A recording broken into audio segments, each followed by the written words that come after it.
आज हम करेंगे आवर एनवायरनमेंट के क्वेश्चन आंसर जो होमवर्क में मैंने दिया था। तो कुछ ही 7 क्वेश्चन या 8 क्वेश्चन जितने मैं आज डिस्कस कर लेती हूँ। मेनली मैक्सिमम आपके जो नोट्स थे उसमें कंप्लीट हो चुके हैं, बट एक बार डिस्कशन कर रहे केवल इस वीडियो में। पहला है why are some substances biodegradable and some non biodegradable. तो आपको इसमें डिफाइन लिखनी है, ठीक है। बायोडिग्रेडेबल और नॉन बायोडिग्रेडेबल की डिफाइन लिखनी है with example, that is the answer of this question, ठीक है। कि मतलब आपको बताना है कि बायोडिग्रेडेबल सब्सटेंस वो होते हैं जो इजीली डिग्रेड हो जाते हैं, नॉन बायोडिग्रेडेबल सब्सटेंस वो होते हैं जो इजीली डिग्रेड नहीं होते। तो आपको ये एक्सप्लेन करना है।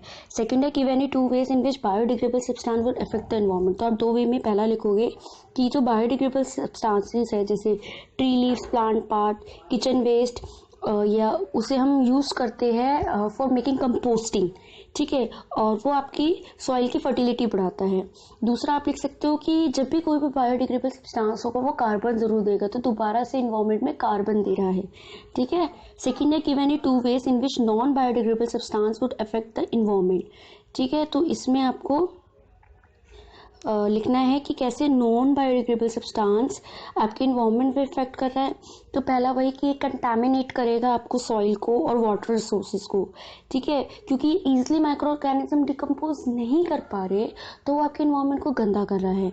सेकंड है कि अगर कोई स्ट्रे डॉग मीन्स जो डॉग्स एनिमल्स, कोई भी स्ट्रे एनिमल जैसे डॉग हो गया जो आपके रोड पे रहते हैं, काउज हो गई, वो एनिमल जब इनको खाएंगे तो उनकी बॉडी के लिए भी वो हार्मफुल होगा और इवन डेथ भी हो सकती है, ठीक है। तो ये 2 हार्मफुल इफेक्ट आपको लिखने हैं नॉन बायोडिग्रेडेबल सब्सटेंसेस की। नेक्स्ट है what is trophic level, give an example of a food chain and show the different trophic level. तो आपको नोटबुक मैंने आंसर बहुत अच्छे से लिखा है, ट्रॉपिक लेवल की डिफाइन लिखवाई है। आपको फूड चेन का आप कोई भी 3 स्टेप 4 स्टेप का एग्जांपल लिख सकते हो और उसमें हर trophic level first second third करके आप शो कर सकते हो, उसमें कोई वो नहीं है। नेक्स्ट है what is the role of decomposer. ये भी मैंने आपको नोटबुक में नोट्स में लिखवाया है कि डिकम्पोजर का रोल क्या है इकोसिस्टम में।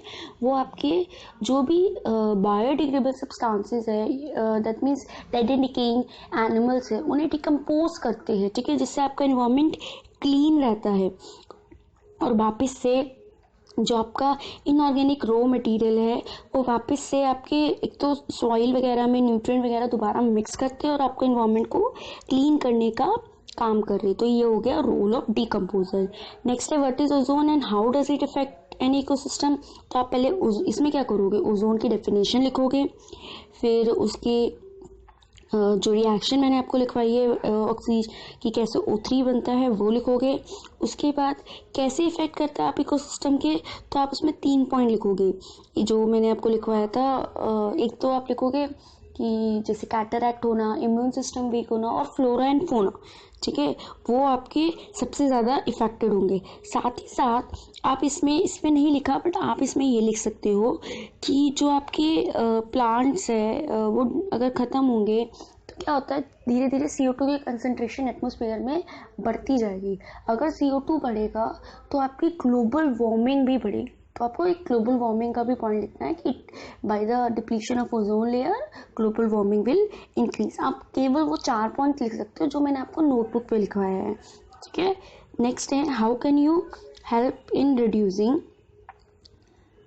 The problem of waste disposal, give any 2 method. ये आपको मैंने जो इस बार असाइनमेंट दिया था प्लस इसकी वीडियो भी आपको दी थी, उसमें भी सेम क्वेश्चन था, तो वही आंसर आपको लिखना है कि आप कैसे वेस्ट डिस्पोजेबल की प्रॉब्लम को सॉल्व कर सकते हैं और कोई भी 2 आपको मेथड यूज़ करने। जैसे इस वाले आंसर में मेथड में कि सेपरेट बिन यूज़ कर जैसे आप ग्रीन और ब्लू देखते होंगे, ग्रीन आपका बायोडिग्रेडेबल के लिए होता है, ब्लू आपका नॉन बायोडिग्रेडेबल के लिए होता है।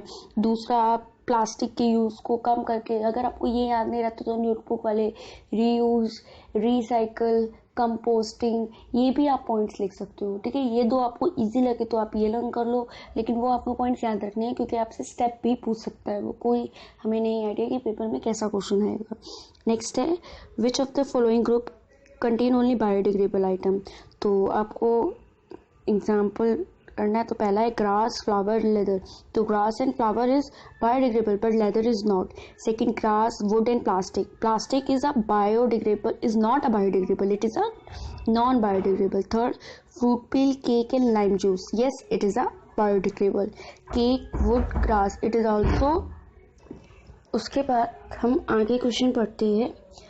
नेक्स्ट ईयर क्वेश्चन है कि आपको बताना है कि इनमें से कौन सी फूड चेन आपकी होगी, ठीक है।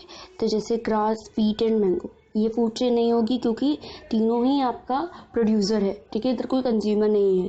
फिर grass, got and human, it is a food chain क्योंकि ग्रास, फिर गोट, फिर ह्यूमन।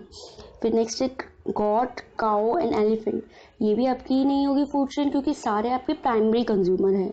फिर ग्रास, फिश एंड गॉट, ये भी नहीं हो सकती क्योंकि आपके यहाँ पे भी मतलब ये चेन लिंक नहीं हो पाएगी फूड चेन में, कोई इस पे एक दूसरे पे डिपेंडेंट नहीं है एक्सेप्ट ग्रास एंड गॉट, ठीक है। क्लियर हो गया, तो आपका इसका ऑप्शन होगा बी। नेक्स्ट है which of the following environmental friendly practices. तो आपके सारे ही है वैसे इसमें कि जैसे क्लोथ बैग कैरी करके लेके जाना शॉपिंग के टाइम, अननेसेसरी लाइट और फैन को बंद करना, और मदर के साथ जाने की जगह स्कूल आप वॉकिंग से स्कूल जा रहे हो अगर नियर बाई है, that means all are environmental friendly practices. Next है what will happen if we kill all the organism in one trophic level. तो ये भी मैंने आपको वो जो वीडियो थी उस पर बताया था कि अगर हम एक भी किल कर देते हैं तो एक चेन हट जाएगी, एक बीच का लिंक हट जाएगा, तो एक का नंबर बहुत ज़्यादा होगा और एक का नंबर बहुत कम हो जाएगा, ठीक है। तो आज बस ये आप रीड कर लो। जैसे फर्स्ट लाइन लिखी है, various trophic level are connected through the food chain, if all the organism of only one trophic level are killed then it will disturb the entire food chain. समझ आ गया ना कि एक को हटाया तो पूरी फूड चेन डिस्टर्ब होगी, ठीक है। तो वही चीज़ मैंने आपको बोला था, एग्जाम्पल भी मैंने दिया था कि अगर एक फूड चेन में से जैसे ग्रास, डियर, लायन में से डियर हट जाए तो लायन इफेक्ट होगा, ठीक है, लायन का नंबर कम हो जाएगा और ग्रास का नंबर बढ़ जाएगा। तो ये आपकी फूड चेन होगी कि अगर एक ट्रॉपिक लेवल हटता है तो क्या होगा। अब आपको ये असाइनमेंट आपको अपनी नोटबुक में क्वेश्चन आंसर कर लेना, आपको मैंने अब ये समझा दिए हैं। तो आज के लिए बस इतना ही, आगे हम नेक्स्ट टाइम करेंगे।